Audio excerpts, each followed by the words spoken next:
The so-called Blade Runner and double amputee who won gold on the track as a Paralympic sprinter is now set to be released from this South African prison in early January. Centers on. Yeah, that's right, Kate. And to understand what happened, you have to consider the layout of this home and the two competing narratives that we're hearing. Let's start in the bedroom, because that's where Oscar Pistorius' story begins and what he has to say about it. He says in the early morning hours of Valentine's Day, he and his girlfriend were in bed, and he got up in the darkness to go to the balcony to retrieve a fan and to close a window. Unbeknownst to him, he says, she got up too and went to the bathroom.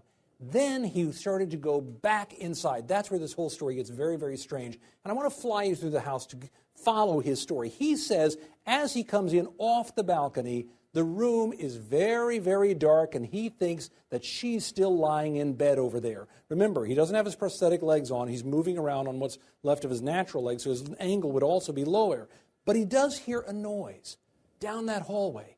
There have been break-ins before. There have been problems in the neighborhood. He's had death threats. He gets his pistol from under the bed, he says, and he goes down that hall. As he rounds the corner, he sees an open window, and he hears noise inside that locked room in front of you where the toilet is. He thinks there's an intruder there, according to his story. He begins yelling out for the intruder to leave. He starts yelling out for his girlfriend, Reeva, behind him to protect herself, and then he suggests he essentially panics. He's so afraid he begins shooting through the door.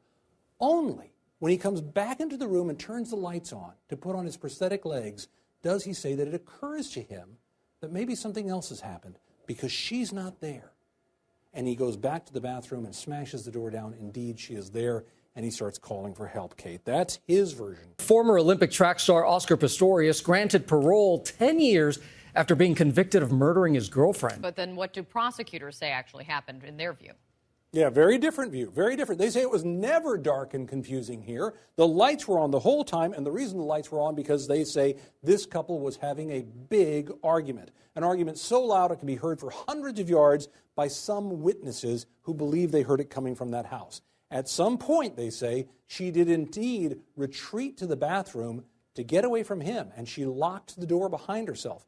That's when prosecutors say he took his pistol, he went down that hall in the full light and with the full intent of pursuing her, and when he got to the locked door, he shot her through the door. The details all fit for both stories in a strange way. That's what makes it so fascinating, and how those details are parsed out in court will determine whether or not he spends a lot of time in jail or not. It was the story that rocked the sports world, one of triumph and tragedy. Oscar Pistorius, a winner on the track and also taking the life of girlfriend Reeva Steenkamp. He will now be released from federal prison. In 2014, Oscar Pistorius was jailed for culpable homicide by a high court, but the Supreme Court of Appeal in late 2015 found him guilty of murder after an appeal by prosecutors. He was sent back to jail for 6 years in 2016, less than half the 15-year minimum term sought by prosecutors. In 2017, the Supreme Court more than doubled his sentence to 13 years and 5 months, saying the 6-year jail term was shockingly lenient. The Constitutional Court last month ruled that was a mistake, paving the way for a new hearing. We're heading into South Africa's most notorious prison. Once home to Olympian Oscar Pistorius, they say they want to set the record straight. It's the first look at Oscar Pistorius' private cell in the hospital wing and the bathroom they modified in his block. He spent nearly a year here for killing his model girlfriend. He was released under house arrest. If he loses his appeal, he could be heading back. What the prison boss told me is that they wanted to show us this because it's not exactly 5-star accommodation. But the truth is, South African prisons are hugely overcrowded. Previously, Reeva's father, whose name is Barry, spoke to the Telegraph prior to his death, and he said this: "Only Oscar knows the truth. If he had told the truth in the beginning, he would have felt a lot better. People would have forgiven him quicker." It was shocking. It was the trial that not only took the country by storm, but also the sports world.